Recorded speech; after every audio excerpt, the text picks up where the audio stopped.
केंद्रीय पर्यवेक्षक के रूप में मैं श्री शुभेंदु अधिकारी जी को पश्चिम बंगाल विधानमंडल दल के नेता के रूप में निर्वाचित घोषित करता हूं।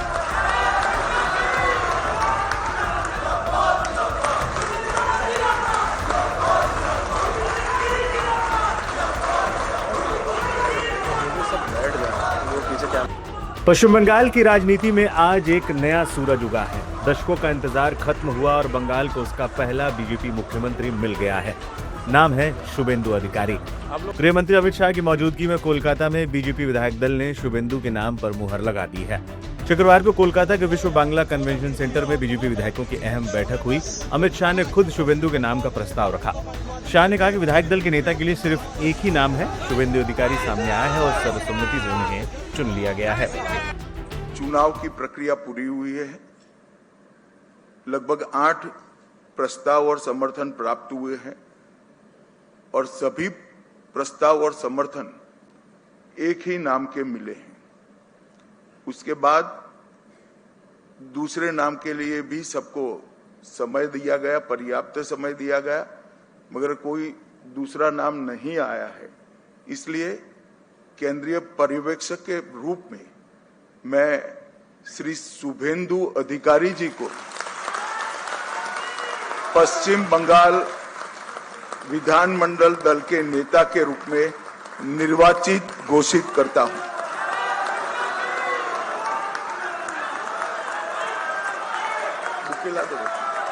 বুকে এরপর আমরা অনুরোধ করব আমাদের এইচএম স্যারকে এবং উড়িষ্যা সিএম স্যারকে এবং আমাদের স্টেট প্রেসিডেন্ট আমাদের সমীপ ভট্টাচার্যজিকে মালা এবং ফুলের মালা এবং আমাদের দুর্গা মাতার ছবি দিয়ে ওনাকে সংবর্ধনা করা।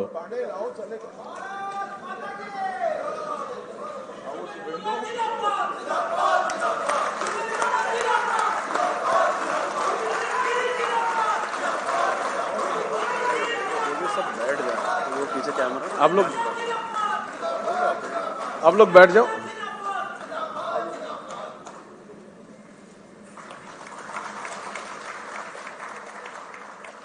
আমাদের উড়িষ্যা সিএম আমাদের মোহন মাঝিজি সংবর্ধনা করলেন।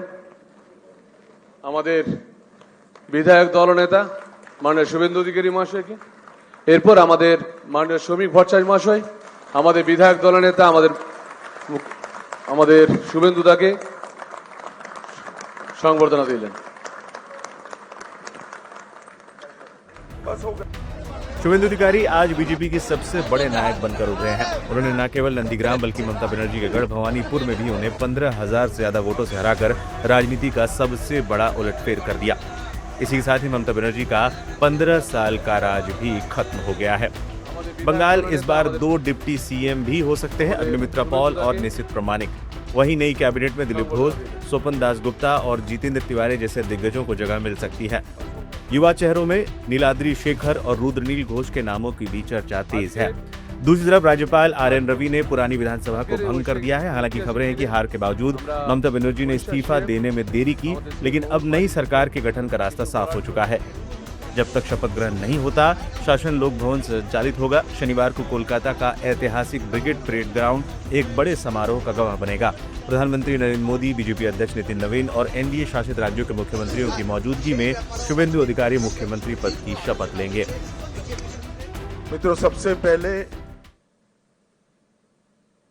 मैं 2 हाथ जोड़कर बहुत जिम्मेदारी के साथ बंगाल की जनता को कोटि कोटि धन्यवाद करना चाहता हूं।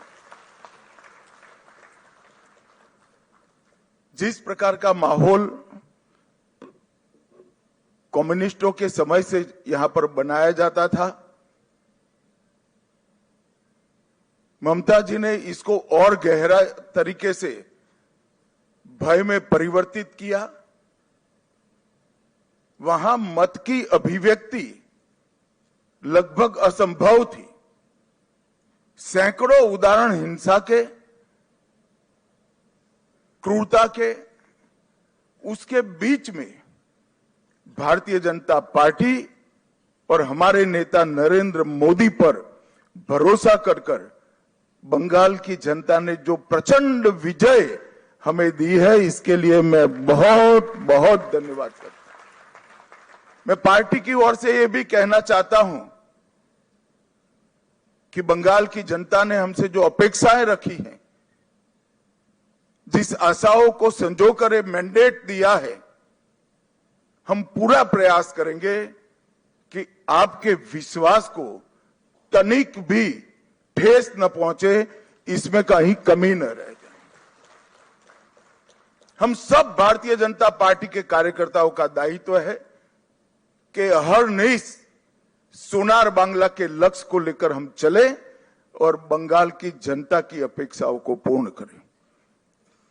मित्रों, आज कवि गुरु की ये पंक्तियां सच होती दिखाई पड़ रही है। चित्त जेथा भय शून्य, उच्च जेथा सिर। जहां मन भयमुक्त हो और सिर गर्व से ऊंचा हो, ऐसे बंगाल का रास्ता आज प्रशस्त हो चुका है और बंगाल उस रास्ते पे चल। 5 दशक का लंबा समय